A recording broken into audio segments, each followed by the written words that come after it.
Hey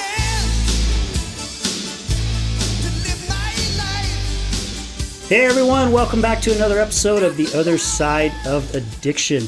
We are here with our special guest, Zach, and we're here to talk about the mental pain of recovery. Zach, thank you, brother, for being here today. Greatly appreciate it. Thanks for having me. Oh, absolutely.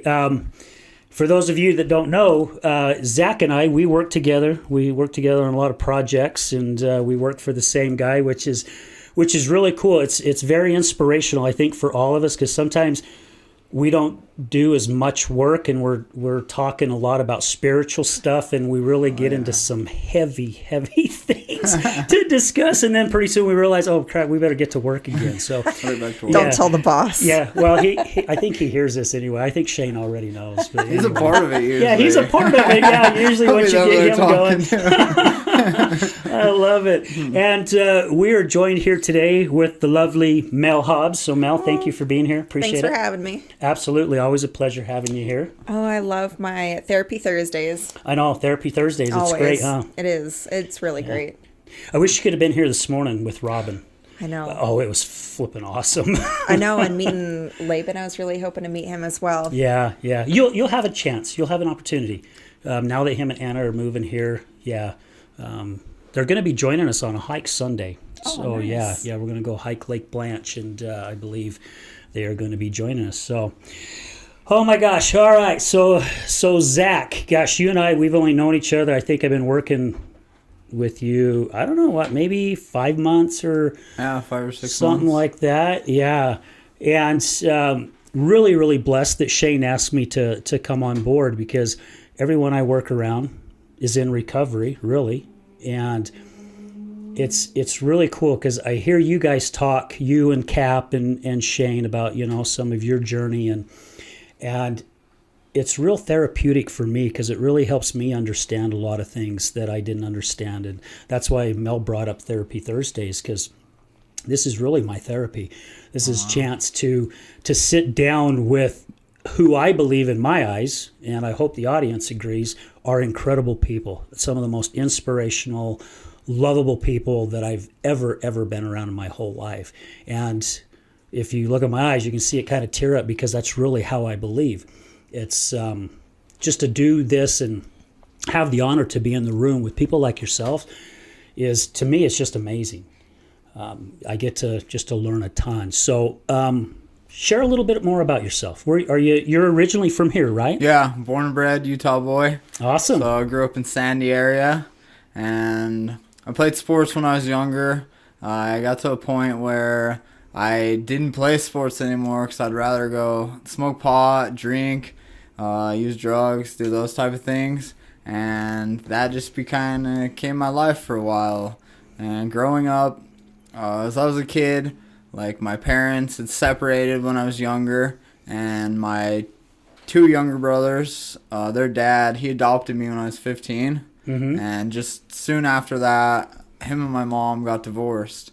So he had the divorce papers, and he had the certificate to adopt me. And he said, "You still want me to adopt you?" And I said, "Yeah, that would be great," because I loved him, and I still do. He actually just got remarried recently to another gal, and my wife and I went, and we had such a fun time being there with the family and everything. So for me, going through some of those things, a broken home and having to take care of my brothers a lot while my mom was at work, kind of led me to believe that I had to do everything on my own. I had to, I was in middle school, my grandpa showed up, and he said, "I'm working here. Do you want to help me pull some cords?" He did concrete cutting. So I got in and learned to work young, and thought I just had to be consistent and just stay working my whole life and just do that. And I actually dropped out the last quarter of high school because my mom was going through some hard times. Was that your senior year? Or? Yeah, that was my senior year. So it was my last quarter, and I blamed it on that, like, I was too tired. I didn't want to go, and a lot of it is that I was scared. I was, like, worried that I wouldn't be able to do it for myself, and then my mom wouldn't be able to help me, like, get the, the gown, and, like, every year she'd always buy my the book, like you sign. Yeah, the yearbook. Yeah. Yeah. So she would always buy that for me, and I knew this year she just didn't have the money or like the options to help me out, and I kind of took it out on myself, saying like, "Oh, I just have senioritis. Like I don't want to be here," and it was more because I wanted to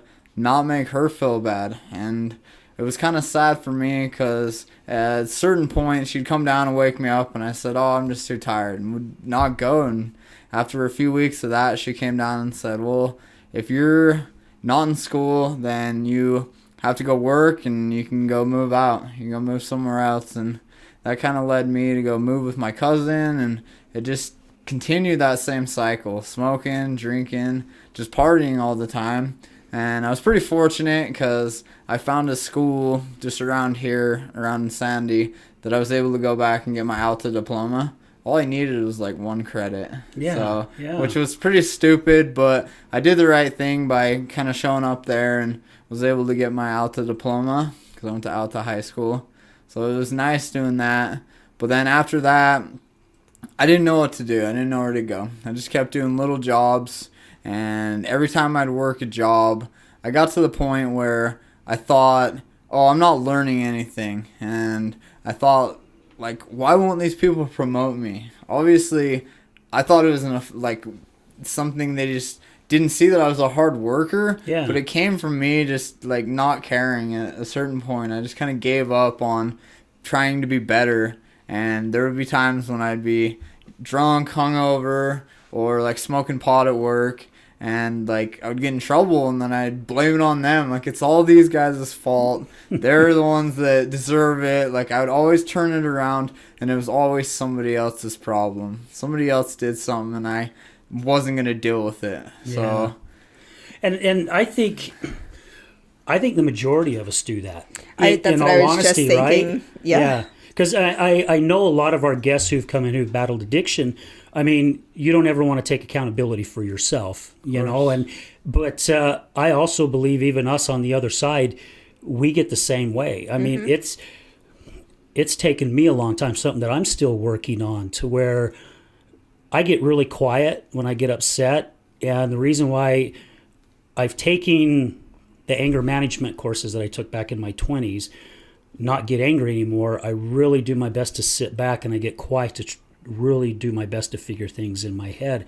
And I do realize sometimes this is on me. It's not the other person. This is definitely on me. And sometimes it takes me a couple days to realize that. So I think we all go through that, especially when we're kids, though, because we're all kind of rebellion. And when we're teenagers, 17, 18 years old, we already think we know everything there is to know about the world, right? Oh, yeah. That's the truth. Absolutely. Yeah. So soon after that, I kind of became like homeless. There was a point where I didn't have a place to stay. I stopped working jobs continuously, and I was on the street for a while. And I always would try to put on a good image. I would go over to like a friend's house and shower and wash my clothes. But then I just thought it was a better way of living out there on the road, running and gunning. And it became where I had no self-worth. And I just lost the love for myself at a certain point. I just gave up on trying to be better and kind of just went with the flow wherever I would go. And that's kind of what like led me to this like topic, is kind of feeling that pain. For me, it came from addiction. It's the pain of addiction, but then it's also the pain with being with myself, like the mentality I have, the thoughts that go through my head. I was the hardest on myself. Oh yeah. We all are. I would have so much shame and so much guilt and so much just anger and hatred for the things around me that I would just take it out on the people around me. And it made me feel that I wasn't worthy of anything, of love, of being happy, of even having a nice job or having a place. Going through that was quite a trial. Like, I wouldn't go back and do it any other way, because that taught me to be who I am now. Oh yeah, absolutely. So at a point, I was at a friend's house, mutual friend's house, that with my wife. I met her there, And it was pretty cool because we just kind of connected this first time we met. Like, I always say it was love at first sight. We both kind of met each other's eyes, and then we're drawn together. We just started talking, and like at that point we were both partying. So we were using meth at that point, which wasn't good, but that's how we met. That was our start, which led to a lot of problems later. Oh, I can imagine. So from that night, we, hung out, and then the next day, we like hung out all night, like just partying and like talking. And she's like, "Hey, well, I'm leaving." And I had this other kid that was there that kind of like was hanging out with us, and I told him like, "Go out and talk to her, see if I can catch a ride somewhere." So she was like, "Okay, yeah, where are you going?" I'm like, "Oh, Sandy." And along the drive, like heading down to Sandy, we were in like Midvale or something. She's like, "Well, where do you live?" I'm like, "I don't really have a place. You can drop me off." We called it Victor's Pond. There's a little place where I grew up, a little pond that we'd always go to, and down there it was just kind of my home. Like, I'd go party, I'd go drink, we do whatever. We go fishing all the time and enjoy ourselves as kids. So that was kind of like a safe place for me. But I didn't know where else to go. I didn't know what else to do. And at that point, she was kind of a lifesaver. She came along and said, "Well, how about I bring you to my house today and we can hang out?" And it was funny because I ended up staying there for about 10 days. Continuously, every day we were hanging out, and her aunt comes over. And her aunt's Spanish. She's Hispanic. She speaks Spanish, excuse me. So she came over and like to us in the kitchen. And she's like, "Well, what are you doing here?" I'm like, "Oh, I don't know. Like, I really like this girl, you know." She's like, "Okay, I figured." Like my wife had to translate, but you could see how like bubbly she was and happy because she just loved my wife to death. She was a close like friend of hers, but she calls her aunt because she was just always there for her. So she comes over and says, "Okay, well then how about you just pay rent?" And it was cool because at that point I felt welcome, I felt loved, I felt cared for because these people wanted me around. My friend, like my wife, my friend, and her family. So being able to be there, it changed my mentality, made me want to try to look a little nicer, be a little sharper, do things that would bring me up. So we'd start, going on bike rides and doing fun things. And at a point, her aunt told us that, "Well, I'm going to move back to my other trailer. Do you guys want to take over the house?" Like, really? And she didn't make us pay or anything. We just had lot fees. It was like a trailer house. And she said, "Whenever you guys are ready, you can start paying the house. You can start paying it off."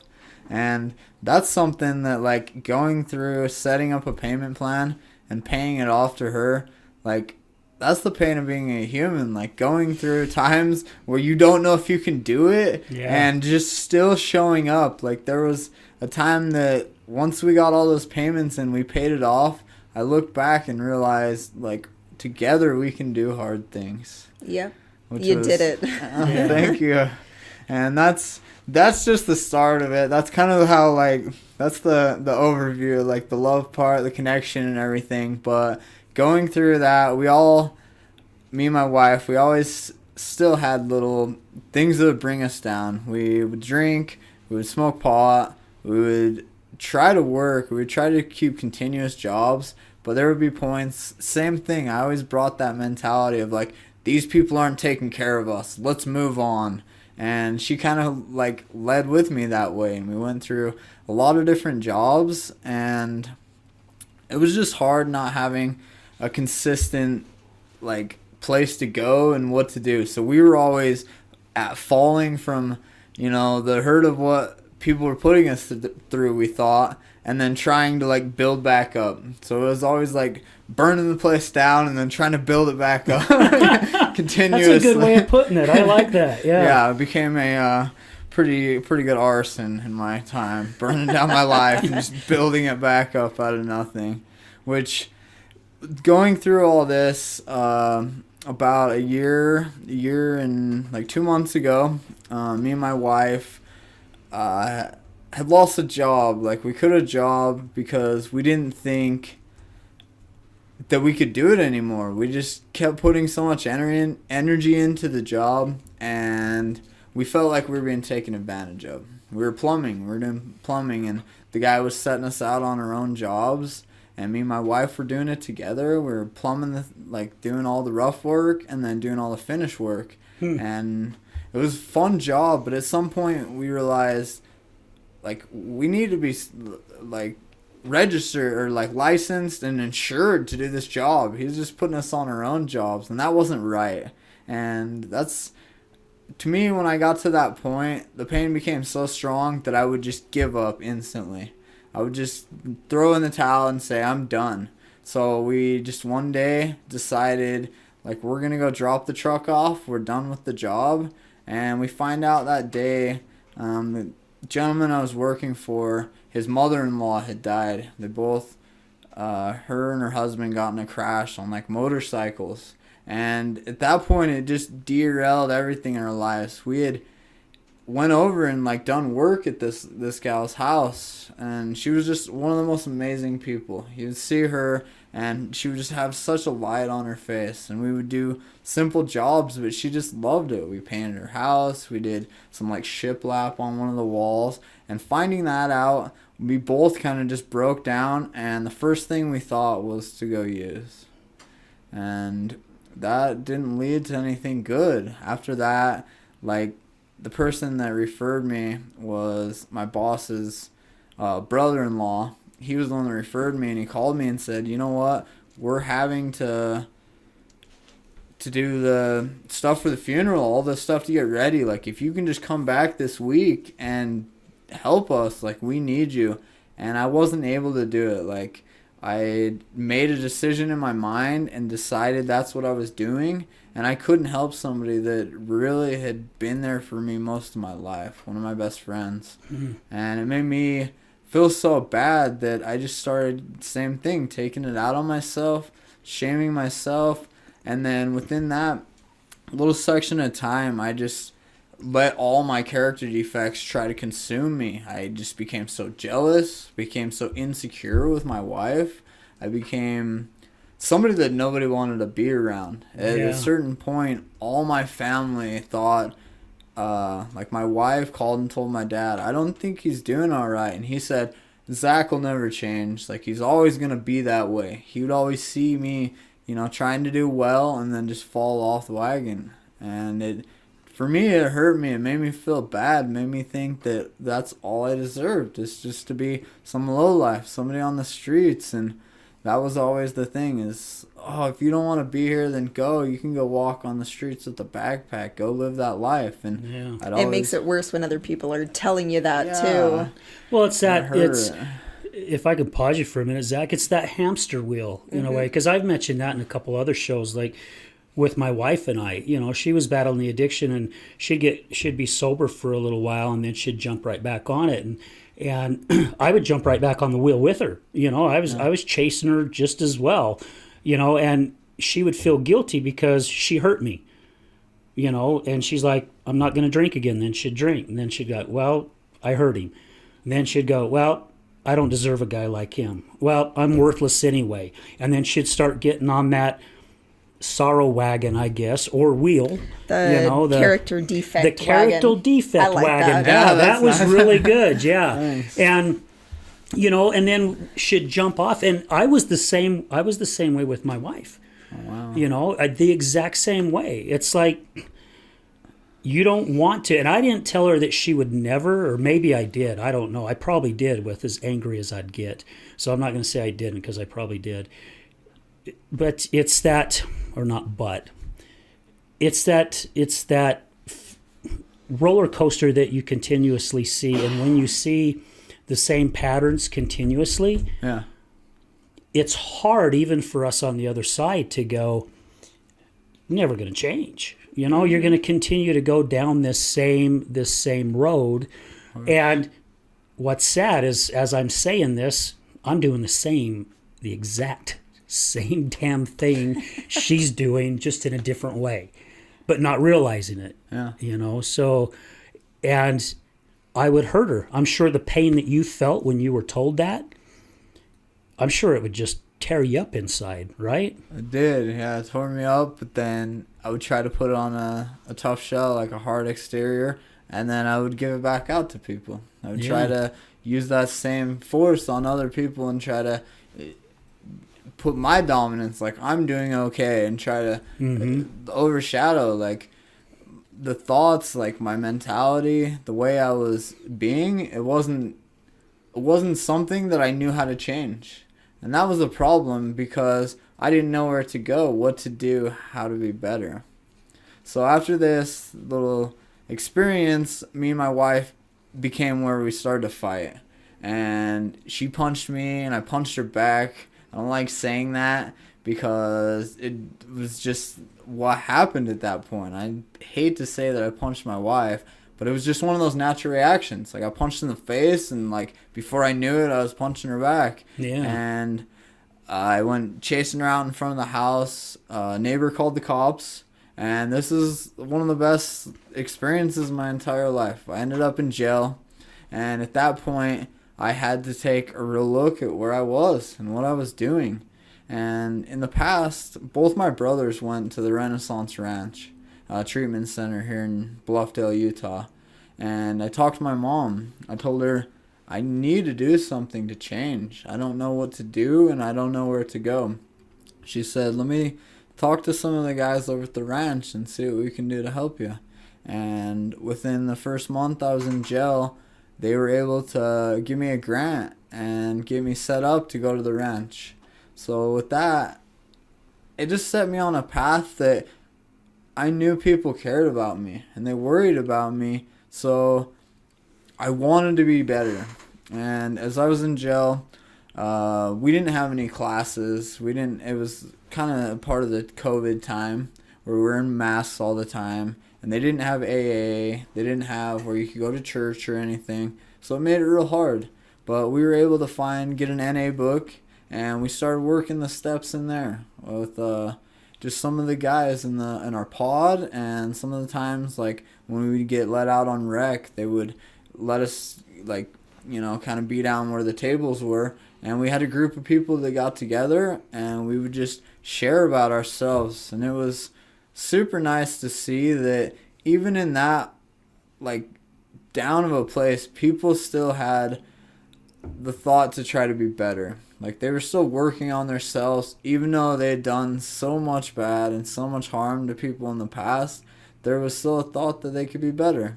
Yeah. So that was fun. That helped me decide that I could do something different, and being able to step up and just make the decision that I would show up to those meetings and do those things. That made the difference for me. Yeah.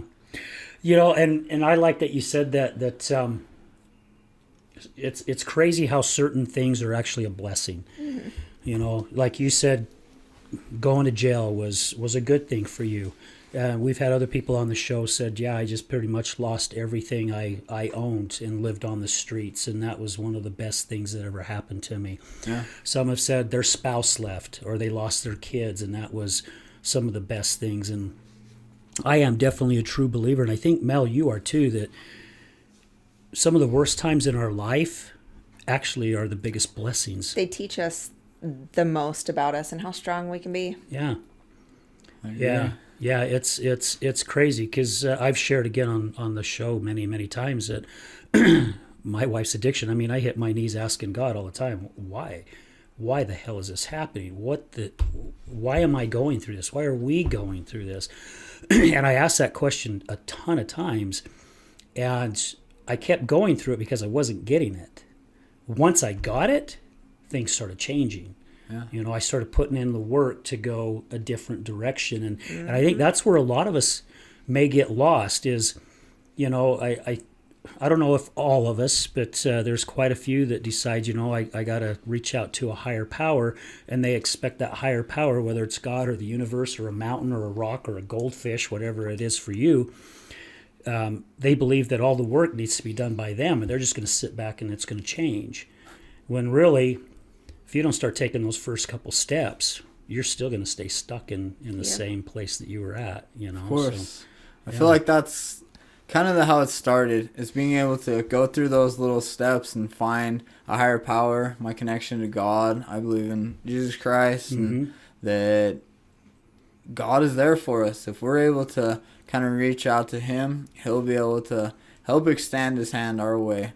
one thing that I found is that God's will is always different than my will. Yeah. For Yeah. I was in jail for 4 months. For all the 4 months, working through the system, I kept going to court, and we would ask, okay, he's set up and ready to go to the ranch. Is he able to go? The first one, they said, oh no, he's a threat to society. We're not going to let him out. That was the DA that just wanted to keep me in there, which I understood. But coming out of there, every time I'd be so sad. I'd build up such this image and just this view of how, okay, life's going to be better, and having to go through that and then just have this loss, like, oh, now I got to stay here for an indeterminate amount of time. Usually it'd be 2 weeks, a month, or one time it was 6 weeks till my next court date.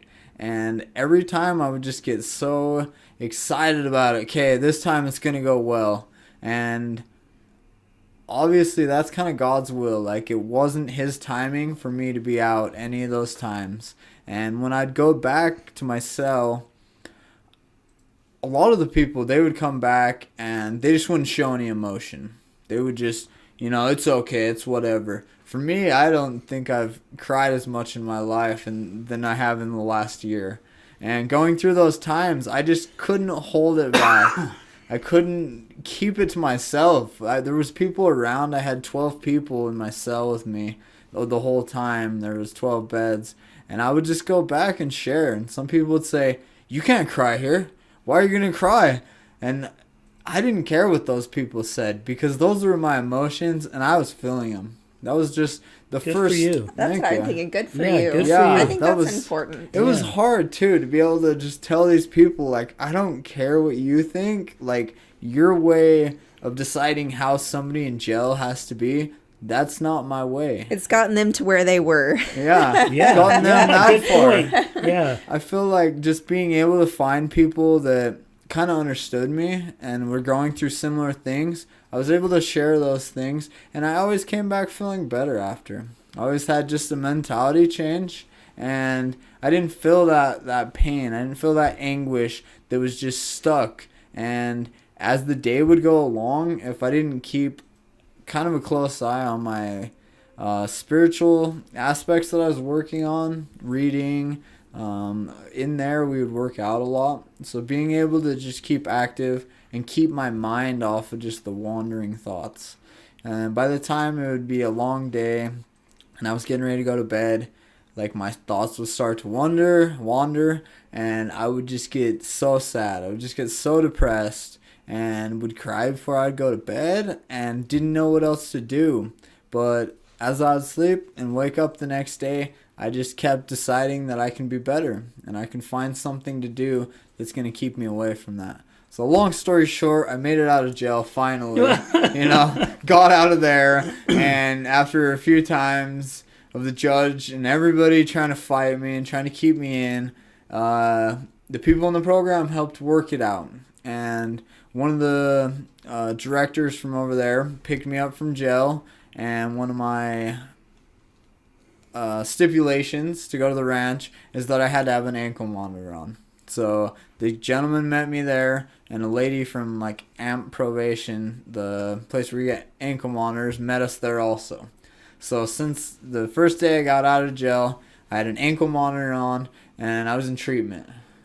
So when I showed up there, people said, "Why is this kid so happy? You're in treatment." Like, they couldn't believe it. Like, I had this big smile on my face. I was just goofy looking. Better than jail. Yeah, I had a big old beard, just funny looking, and had a picture taken that day. And I look back and just remember the memories of those times, because that was one of the greatest times of my life. Being able to show up, be happy, and know that I had work to be done. Yeah. And Good that for was you. cool. It's I- hard to realize sometimes. Yeah. That's the big deal, I think, is being able to be ready for what's coming, or at least just try to, put yourself in. Suit up, right? Yeah. I mean, suit Totally. up, and Just show and up. I tip my hat to you, Zach, for.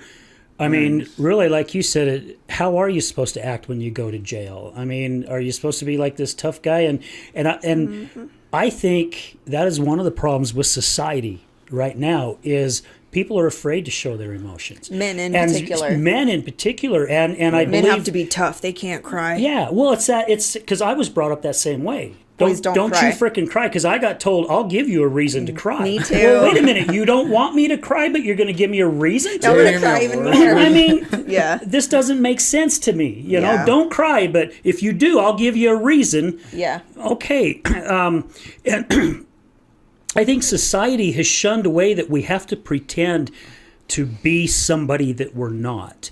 And for you to say, look, I don't give a crap.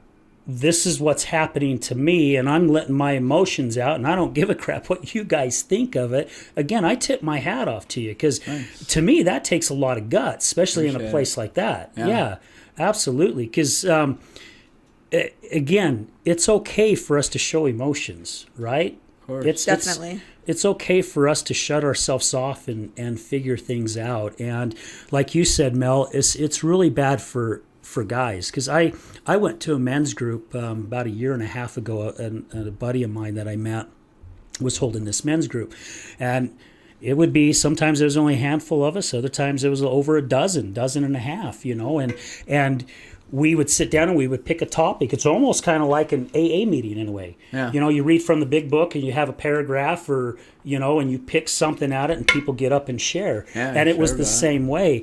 And I have never been in a room with that many guys before that broke down and started freaking crying. Some of these people had money and was miserable. Yeah. Some people had been married with their spouse for 20, 30 years, and they were miserable. Not that they didn't love their spouse. They still love their spouse. They said, it's not that I'm unhappy in my marriage. It's just there's something flipping missing. Yeah. And it was so cool to hear everybody's aspect on life.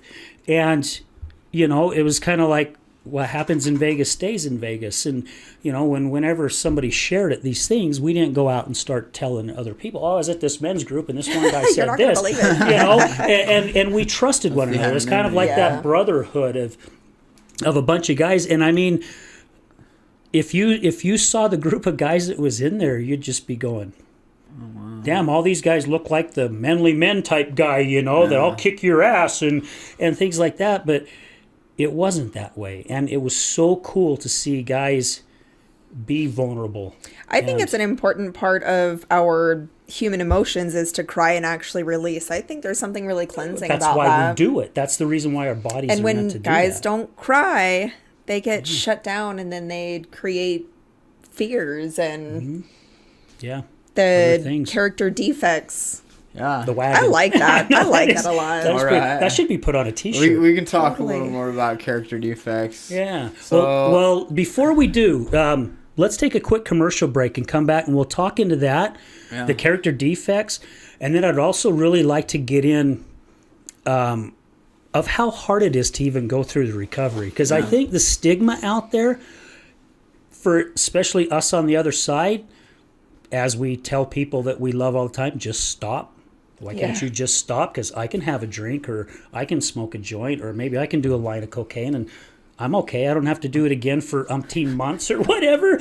People don't understand, right? And I want people to know how tough it is to go through a program, because they call you out on your shit a lot of times during the recovery. And that's hard. Again, part of crying in jail, again, you have to be vulnerable and open up your emotions, your feelings, and share that to help build yourself back up. So, okay, guys, stay with us. We'll be right back. Okay. Have you ever been in a car accident? Do you know what to do after being in a car accident? Are the insurance companies going to take care of you? Hi, I'm attorney Rick Heaton with the Law Office of Bobby Udall. I will help you through the process and answer all of these questions. I give every single client my cell phone so they can talk to me whenever they need. Let me deal with the insurance company so you can focus on getting better from your injuries. Call me at 385-330-0226. Again, my cell phone number, 385-330-0226. Don't call the insurance company first. Call attorney Rick Heaton at 385-330-0226.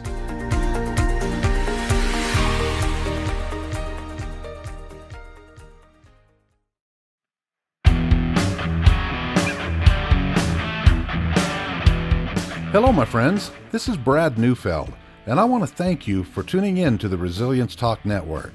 You can listen to my show, Resilience, every morning, Monday through Friday at 8 a.m. Mountain Standard Time. On my show, we will be discussing what it takes for you to overcome the day-to-day challenges that all of us face in life, as well as some of the devastating ones that may lead us to feelings of hopelessness and despair. It's my goal to provide you with the tools and skills that you need to overcome anything that is thrown your way. To find out more about my show, visit our website at www.resiliencetalk.com. That's www.resiliencetalk.com. And as always, until we meet again, go for everything that you want in life and make it happen.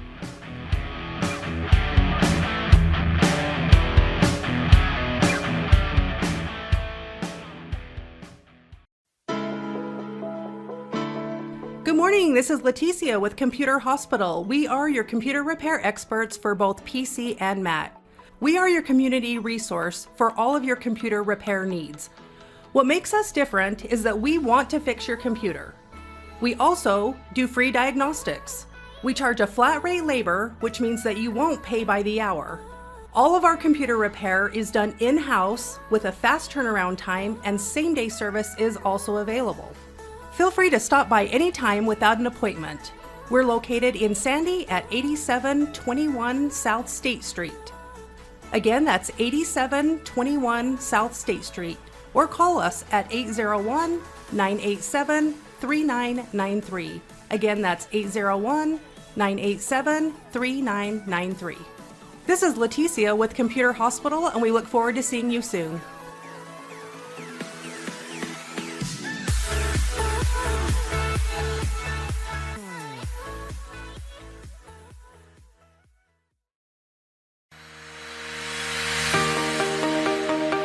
Hello there, this is Brad Neufeld with the Resilience Talk Network, and I would like to introduce to you Taffytown, one of our newest sponsors.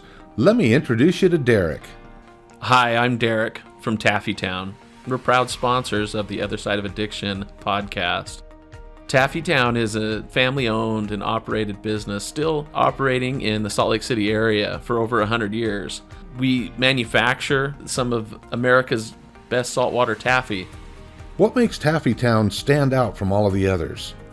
We have a unique recipe, a whipped-style recipe that incorporates egg whites, evaporated milk, real sea salt.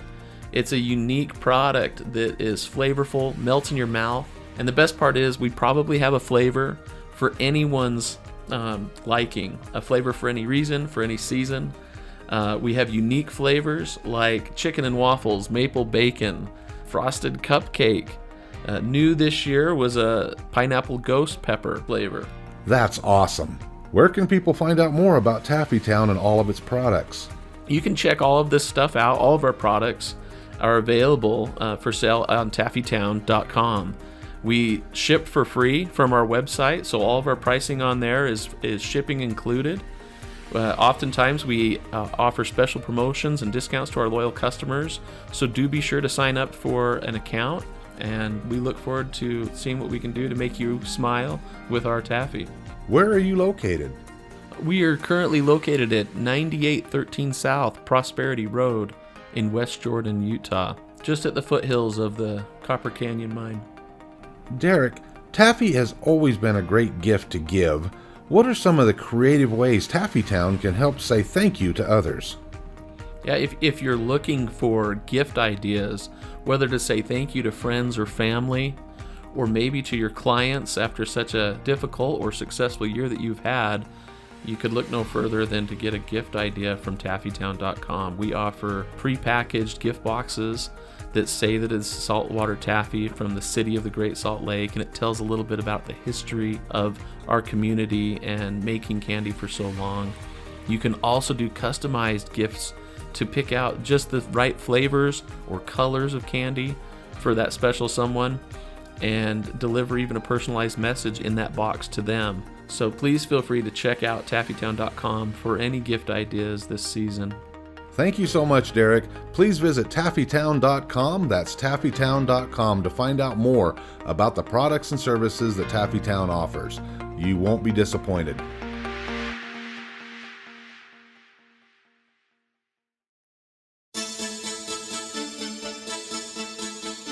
Do you know someone who's gambling with death due to an addiction? Do you know someone whose life is being turned upside down due to a loved one that's battling with addiction? Hi, I'm Al Richards. I am the host of the Other Side of Addiction podcast. I started the podcast due to my wife's battle with alcohol. Let's just say I became addicted to her addiction.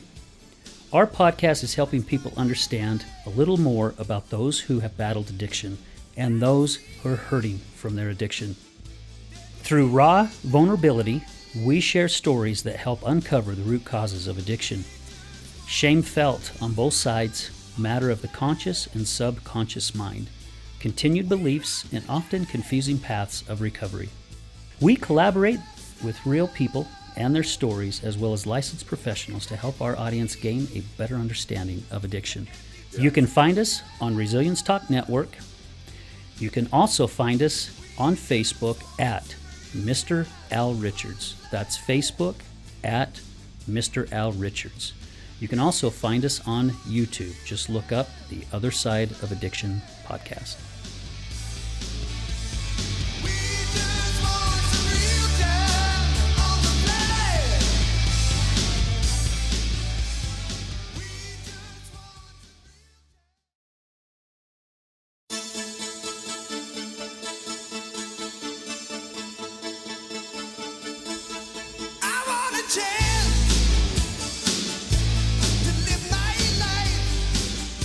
Hey everyone, welcome back to the Other Side of Addiction. Again, we are here with Zach and our lovely co-host Mel. So, guys, thank you for being here. Greatly appreciate it. Of course.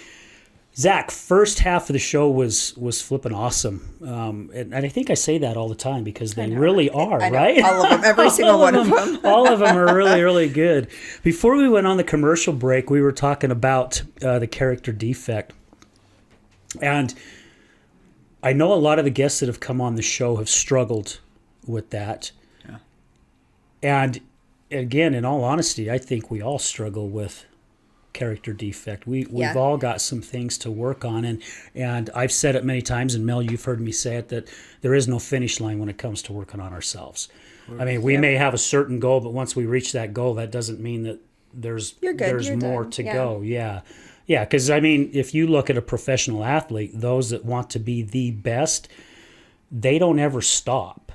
You know, they'll master something. Bruce Lee was a good one. You know, Bruce Lee mastered one certain punch, and then he went and mastered another punch, and then he went and mastered another punch. So it's like, oh, I'm good now. I've mastered one. So, you know, I'm good. I don't need any more help. So the character defects for you, what was it that you felt like that you really had to work on? I think this is where a big part of like the mental pain of recovery comes in, like working and deciding to be willing to take suggestions. When somebody tells you, you know, in treatment we had a point where we'd do call outs and people would start to notice those character defects and the little things that would lead us to not be working towards being different. And you know, if you just wanted to stay the same, treatment would never work for you, or recovery, or anything in life. If you stay the same as you are, you're never going to get better. So Amen. Seeing what character defects are, a lot of them come from our ego. Our ego is something that directs us to think that, you know, we're lesser than those around us, that we can, you know, do cruel things or do bad things and there's no repercussion to it. So noticing, for me, one of my biggest, I found going through treatment and working on myself, was that I had a lot of self-pity. What's the opposite of self-pity? Just letting go. Instead of like taking the emotion that comes, you know, from a thought in your head, separate that a little bit and take a look at it. For me, I would always pity myself. Why me? Why am I going through this? What am I doing?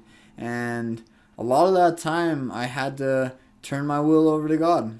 That's a part of, you know, working a lot of programs. They have a step where you turn your will and your life over to the care of God. And sometimes we have to do that every day, every minute, every second sometimes. We'll have thoughts that come into our brain, and we decide we're going to do something, and that's all that matters.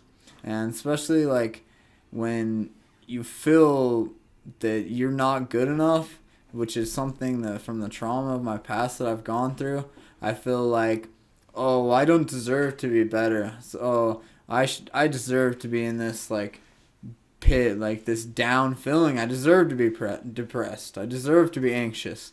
And learning that there are things we can do, like tools that we learn that can help us get over the character defects in our life, get over the insecurities, get over the jealousy, get over the negative thinking, and get past being fearful. One of the biggest things that everybody goes through is just being in such fear, and it comes from the thoughts we have in our head. It creates emotions that makes us feel like we have to run, we have to hide, or we have to fight. And that's not the best way to live. If you're able to find courage and find love, the compassion for being able to be a good person, that's what helped me, is finding the opportunity to serve others. As I worked through the steps, every time I'd get to the next step, I always felt like I can't do this. Like, I would be so anxious. I would be so worried. And as I just decided, at first I would, with some of the big ones, I'd sit down and pray to God, just help give me the courage, give me the strength, and give me the energy to make it through what I'm doing. And as I would do that, I would feel a little more calm, and then I would put in some willingness, put in a little effort, and then as I worked through, it became so easy and things were so comfortable because I wasn't fearful of asking for help. Yeah. And I love that word that you brought up, fear. Not saying that I actually love fear. To me, fear is the devil's playground. That's how I see it. And the reason why I look at it that way is I read the book Outwitting the Devil from Napoleon Hill. Yeah. It was written back in 1934. And after he wrote it and his wife read it, she said, "You will not publish this book. This book will not be published as long as I'm alive." Because she says, we will be the laughing stock of the community, of the world. Now, Napoleon Hill was very, very intelligent. He went around and interviewed many, many people that were wealthy and asked how they got that way. I think it's part of the Think and Grow Rich. And if you listen to the audio will give you goosebumps. But I remember one part in this book where he asked the devil, he goes, "So you are probably afraid of the church's religion, right?" And the devil laughed and says, "No." He says, "The churches and religion, they're my allies." Napoleon Hill goes, "How can they be your allies? I don't understand." He goes, "Because they put the fear of me in them, and I love fear." So when we fear something, and again, this is just my belief, folks. You believe what you want to believe. This is just my belief. But I believe if something scares the hell out of you about moving forward to doing something, I really do believe you should do it. Because if you are feeling that fear, to me, that's the opposition not wanting you to advance to better yourself. I actually did something this You know? morning Did that you? I've been, when I have a task that I need to do that I don't know much about and I need to do my research and things like that, it's just straight anxiety. But I actually did it this morning. Ah, good. I know, and I actually felt amazing. And the fact that I did it, it's totally going to help me in my future too. So Yeah. it's... Well, and again, it's scary. It's just like when I wanted to do this podcast. I remember the second meeting Brad and I had, and he's talking about all this stuff, and I'm just going, I remember after the meeting, I'm going, okay, yeah, I want to do it. Yeah, I'm in full-hearted. And as soon as we get off the phone, I'm going, holy shit, can I really do this? I don't know what to do. I don't know what to say. I don't know what to talk about. Yeah, I don't know, and it's crazy because once I jumped in, it's almost like things just kind of flowed, because I took that fear out. And gosh, 10 years ago, if you asked me to get up on stage and talk in front of, even 5 people, I'd be going, hell no. do you No want me way to in say? hell I'm getting Yeah. up and talking. And I've had this opportunity now. I mean, I've spoken in front of like 130 people. It's like my daughter told me once when she danced at halftime at Qualcomm Stadium in San Diego for a Holiday Bowl college. And when she was done, I asked her, I says, how did it feel? I says, you've danced in front of high school auditoriums and done things like that. And she goes, whether it's 100 people or 5,000 people or 50,000, it's the same. And she was telling me that at age 16, 17 years old. And I'm going, wow, that's such a great way of looking at it. What's the difference? Yeah. So I'm sure that fear of even recovery, because we've had a lot of people, Zach, on our show that talked about, and my wife including, one of her biggest fears is, can I live the rest of my life without drinking alcohol again? Yeah.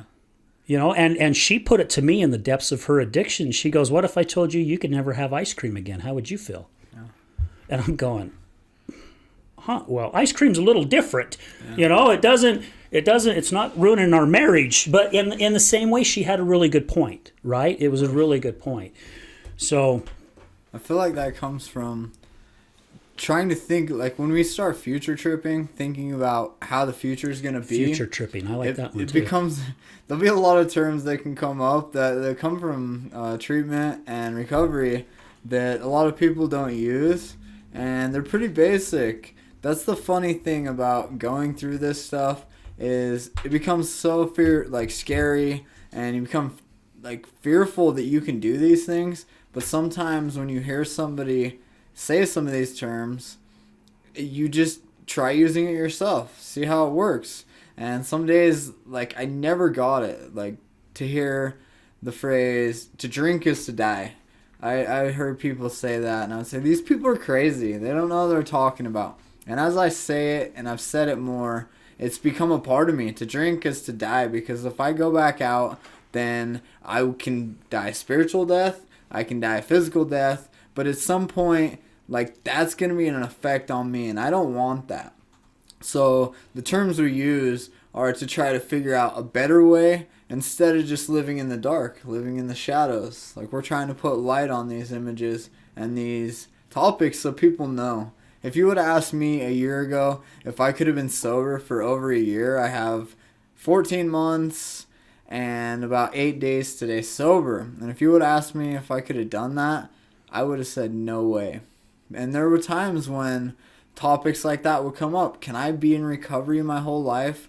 And I'd be fearful and I'd be scared. But what did I do? I just said, I can do this today. And so many days I've worked hard and laid my head down on my pillow and went to bed sober. And I know I can do that for today. If I can just get up and turn my will over to God, pray throughout the day. I like to meditate. That really helps kind of center my mind. And then be able to take a look at the way I affect people around me. If I do something that, calls for, like, an apology or a sorry, I say that when I feel it come up. And I've tried to learn to make amends to the people that I've harmed in the past. And at first, I was so scared. I didn't think I could go and say sorry to anybody anymore, because that's all I did in the past. I'm so sorry. I apologize. I'm different. And this time, they've told me, you're different and you're doing well. And I didn't have to try to tell them that. I was showing them by they saw my it. actions, which is fun. So being where I'm at right now, the last year and a few months have been a lot of work. And there's been times when I've been super stressed and I didn't think I could make it through the day. There's been times where I've been so down and feeling that I didn't think I could make it through the next class.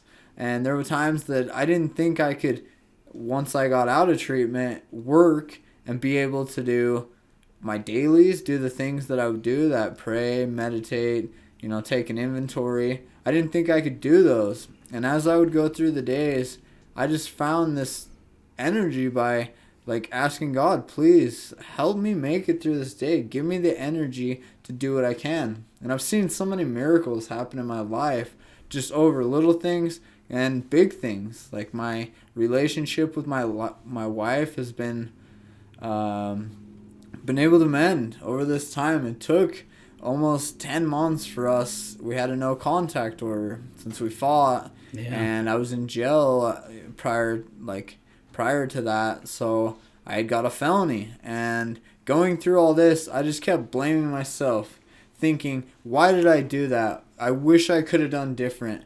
I should have done this, should have done that. And that's just shame. If you say I should have done this, you're just shaming yourself. Mm-hmm.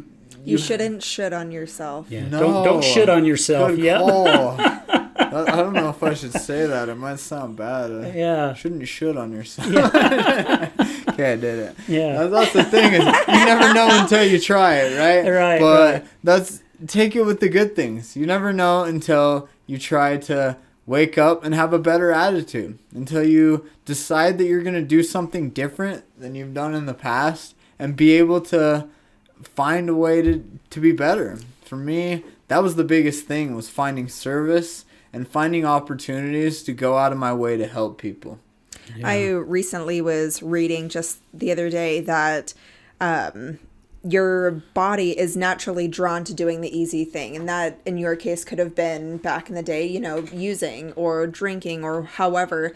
You have to teach your brain to do the hard things, and then your brain and your body will naturally flow towards that. You just have to train it. Wow, that's good. I feel like a little dog. I've been training for the last year and constantly just, you're not good enough, because that was me telling myself, you're not good enough. And through the days, I found out that I was better than I could have ever believed. But having people around me going through the same thing, working in recovery, and taking that mentality to want to be there to help, that showed me that it could be done. Yeah. That was one of the biggest things, is seeing people that have gone through it and looking up to them and wanting what they have. And that's one of the biggest deals, like working with you and Shane and Cap, working with people in recovery, that's changed my life. Just being able to have people to kind of let know when I'm going through hard things. And when I graduated from IOP and sober living, my boss was able to show up. One of my other coworkers showed up to my graduation, and it just blew my mind that people wanted to be there for me, where in the past I didn't think that stuff was important.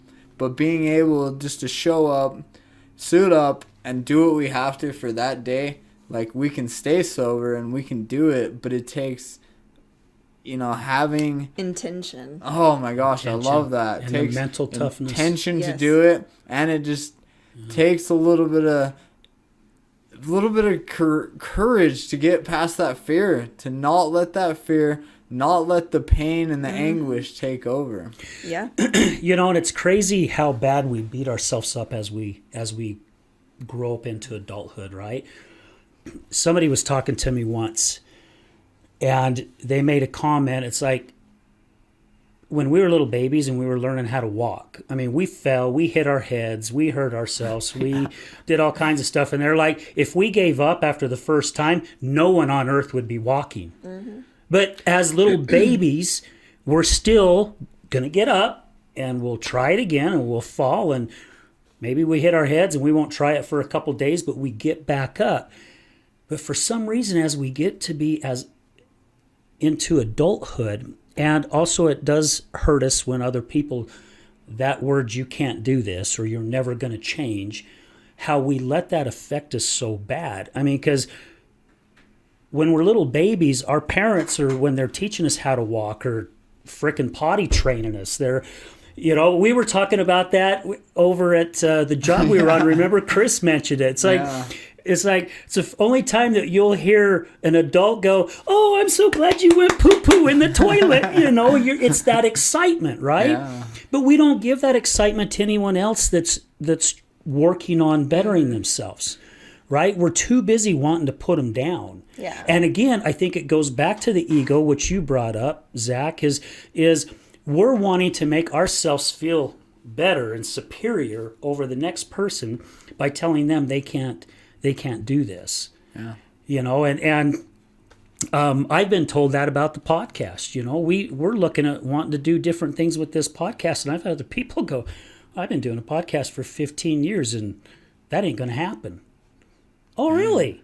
Okay, well, guess what? They said no one could run a 3-minute mile, and people are running 3-minute miles all the frickin' time now, if not less than that. So who says it can't be done? You. But just because you said I can't do it or you said it can't be done doesn't mean that it cannot be done, right? So, yeah, we beat ourselves up and we let other people's thoughts and emotions and words tear us down, you know, and it's I think that is one of the coolest things, too, with people that I have met in recovery, like yourself and Cap and Shane and so many other people, is I think all of us need to learn that, because it's like, you know, wake up and you're going to take that first step and you're going to go. It doesn't matter what anybody else says. It doesn't matter what my head thinks. And it's also learning to pay attention to what your thoughts are saying. You know, and when you think a certain way all your life, man, it doesn't happen overnight. It's that continuous work, right? I mean, we talk about, you know, the mental pain of recovery. There is so much that's happening at the first part of your recovery that I just can't even imagine going through. All these emotions, all these thoughts, and how did you put it? Future tripping. Future tripping. I like that one too. Yeah, you're coming up with some pretty good sayings here, Zach. Hey, that's not me. I just say what I've heard. Yeah. What people have told me. Well, still. One of the biggest things is, you know, if you look to the future, then you become anxious. And if you worry about the past, then you become depressed. So if you're not living in the now, then you're looking to benefit some other time. And the only time you have is now. This right now. But it takes... One thing I heard that was super cool, I heard this on a show, that what thoughts you put in your mind and you go to bed with, you're going to wake up with those actions in the morning. So as you go throughout your day, the thoughts that you create and the habits you form are what you're going to go to bed, and that's how you'll dream at night. And as you wake up with those dreams, that's what will form your reality throughout the day. You'll think those thoughts. So it just takes finding things that are going to make you feel better. Finding things that are going to help you work to be positive and happy and focus on the things that are better than what you've had in the past. Because we've all gone through things and it's all a decision. You can blame somebody else, you can blame your situation, or you can even blame that you don't have something. But that's how everybody started. They didn't have something, or their growing up wasn't so good, and they just made a decision to do something and achieve something better than what they had before. Yeah. That is well put. Go ahead. I was going to say along the lines, I wrote down to make a note. One thing that I'm teaching myself right now is I always think that when I have this, I'm going to be happy. Yeah. But I mean, if I'm not happy now, then I'm not going to be happy when I have that. So It's like, that's what I'm trying to teach myself now, is to be happy now, because when I have that, it's going to be a different level. I'm not going to be happy because I have it. I should be happy right now so I can receive it. But see, we use those things to determine our happiness. Yeah, totally. Right? We really do. You know, and even today when I got in the studio, Brad and I was talking about some stuff, and you know, we were saying how a lot of people. I got a good buddy, and I'm not going to mention his name. We've known each other since we've been 9 years old, and you know, he's always asking me when we talk. It's like, have you gone to the gym? It's like, yeah, I'm still going to the gym. He's like, yeah, well, you know, yeah, I'm going to go with you one of these times. And like, do you realize you've been telling me this for 3 years? and there's always a reason, and he's had some injuries and things, and I get it. However, if we're always waiting to see what's around the next corner before we decide to go somewhere else, we're never going to get to where we want to go, right? Yeah.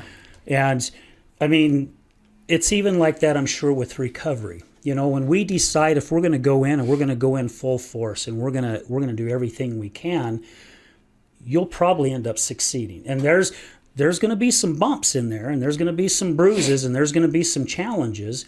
But as long as you have that mindset, you're going to continue to move forward. I have another thing to add to that. I was recently listening to a podcast, and she was talking about when you set a goal and you fail and quit and things like that, you're training yourself that it's okay to quit the things that you want to do. But if this thing isn't serving you, you should be intentional in even out loud saying, this, whatever I decided, this thing isn't serving me, so I'm actually just going to drop it, versus just letting it go and then never doing it again, because then you're still teaching yourself and training yourself. It's okay to give up. So to still be intentional in, like, when you start something, I'm going to go to the gym every day, and then the gym isn't serving me. I'm going to drop this, I'm letting myself let that go. So it's just being intentional still is helping your body and your mentality towards, when I say I'm going to do something, I'm going to do it, whether I want to or need to or whatever. And then give yourself the freedom of, I actually, it's not serving me. I'm okay to not do that anymore, versus just quitting. Yeah. Well, it's with you guys saying that's all part of that growth process. There's certain words that I've been working my butt off to get rid of in my vocabulary. Should was one of them. But's another one. Try There's like 5. is one. Gosh, what else is there? I know, and the but has been a big one for me. Hate. I've got rid of that word a long, long time ago. Sorry. I don't use sorry. If you look at the definition of sorry, it's actually negative. And if you go back in the Roman days and stuff, they never said sorry. It's always, I apologize. Because it's more of a positive type thing. And I really have a hard time with sorry, because as you even mentioned, Zach, during the show here, my wife said she was sorry 1,000 times. It didn't mean shit to me. I mean, it didn't. If you're sorry, then why the hell are you still doing it? So you don't mean it. And then I had a friend tell me basically the word sorry it's not a positive word. So that's why I change it to apologize. And every once in a while, I allow myself to I don't beat myself up. See, I just said but. I've slipped at times. And we're all going to slip in our journey. And again, it's whether we accept it or do we beat ourselves up over it and going, yeah, I'm throwing in the white towel. Yep. This isn't going to happen for me. And again, Zach, you said something during the show that people who are on a journey and a goal, do you think they just give up after the first time they fail? I would say 98% of the people who are successful in life, who millionaires and billionaires, they failed lots and lots of times. Yep. People Sylvester Stallone's a good one when he was writing the story Rocky. I mean, he was turned down I don't know how many times. They're like, this is bullshit. This will never make a movie. This is a terrible script. Walt Disney. Hell, now, Walt Disney. I mean, now it's like one of the biggest freaking well-known movies. I mean, what is there, like Rocky 20? Something like that? I don't know. They've spun off to all kinds of different things. So, again, when it comes back to the mental part of recovery, it's things that people in recovery go through that, again, Therapy Thursdays, that helps someone even like myself, going, my gosh, I thought my life was terrible and I went through this and I went through that, but nothing what he went through or what she went through. And by hell, if they did it, why can't I? I just got to retrain my mind and retrain my thoughts. And it's sad because I have people in my life who they've told me, I'm too old. I'm not able to change. Bullshit. You can't teach an Bullshit. adult new tricks. Yeah, you can change. It's just, do you want to? Exactly. It's willpower. And it's the willpower. Do you really want to? And it's I've been beaten down for too many years. Okay, well, beat yourself up. Seriously, beat yourself up. And it's those mind tricks, that I really think. And like you said, just show up today.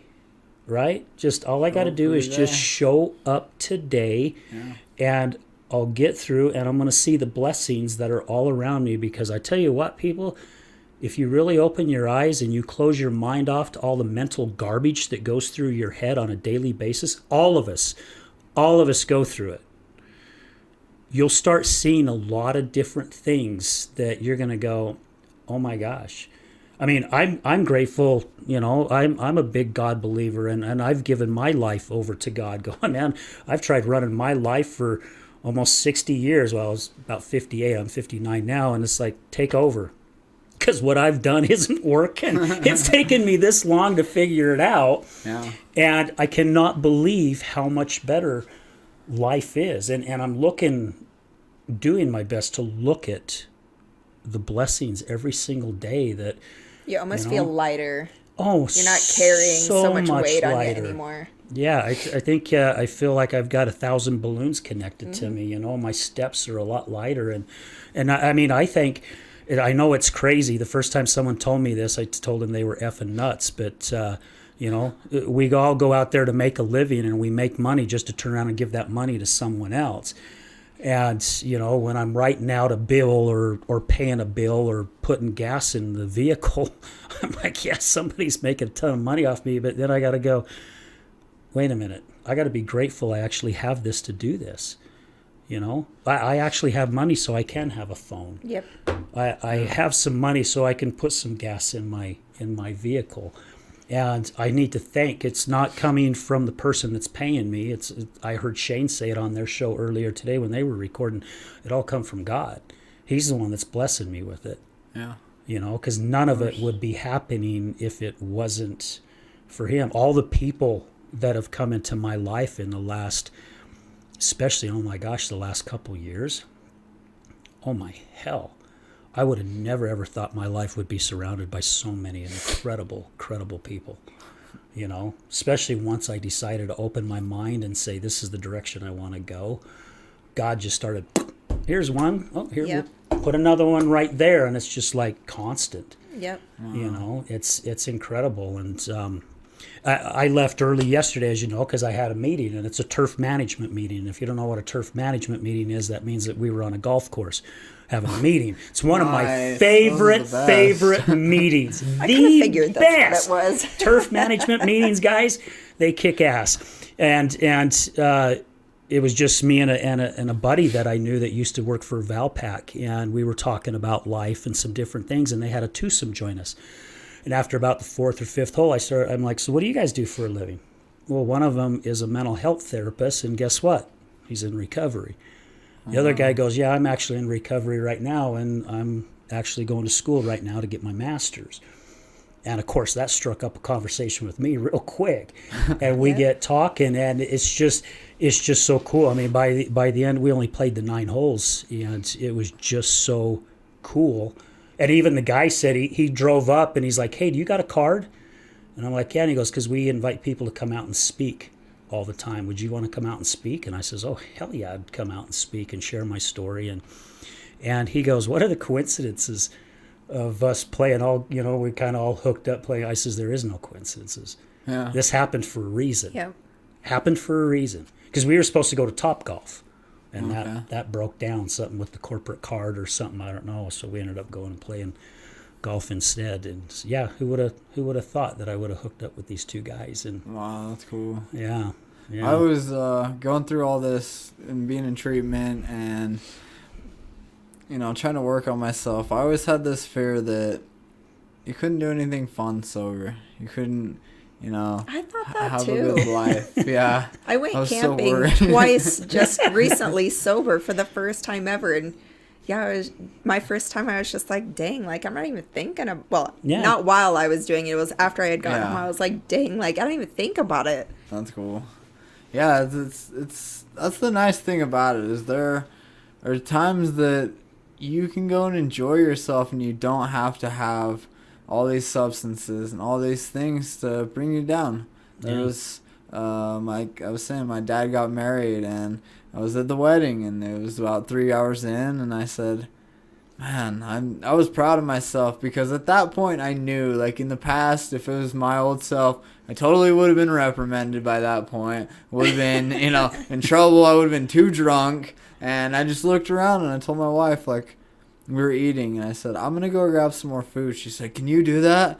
I said, well, I'm a groomsman. I'm going to go grab some more food. Like, this is my dad's wedding. I don't really care. And just joking around. I wasn't trying to be like, you know, better, like holier than thou or whatever. The biggest thing is, like, if they told me no, then I'd walk away and say fine. But the main thing is, like, halfway through, I realized the worst thing I've done is I went and got too much food, like another serving of food, and I drank too much, like, juice. Like, I was doing pretty good, and I had, like, one of the best times of my life. We made it to the end of the party when, you know, my dad and his new bride, they were leaving and to go to their honeymoon and go stay in the little America, and it was just so fun because I was able to show up and be there for the people that care about me and that have always been there for me in my life.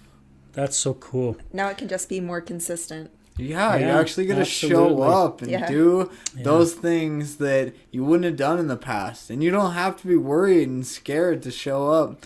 Like, God's going to provide a way, and you're going to be able to find a way to do those things that people need help. Like, there are people out there that need help. I'm willing to help. So that's where we go. Like, if people are willing, God's going to provide us the opportunity to be able to help those people, and he'll give us the resources we need. Absolutely.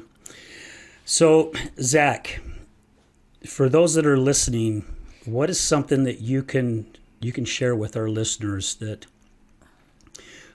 I know we've had people that are battling addiction that watch the show, because I get messages every once in a while and going, hey, that was a great show. Thank you. It really helped me with what the person that was on the show shared. What is something that you can share with somebody about, like with what our topic today, of what they can do to help themselves get through it? I think that, especially the topic of, like, the mental aspects of it, there's going to be a lot of pain. There's going to be a lot of fear, and there's going to be a lot of anguish for the things we've done in the past.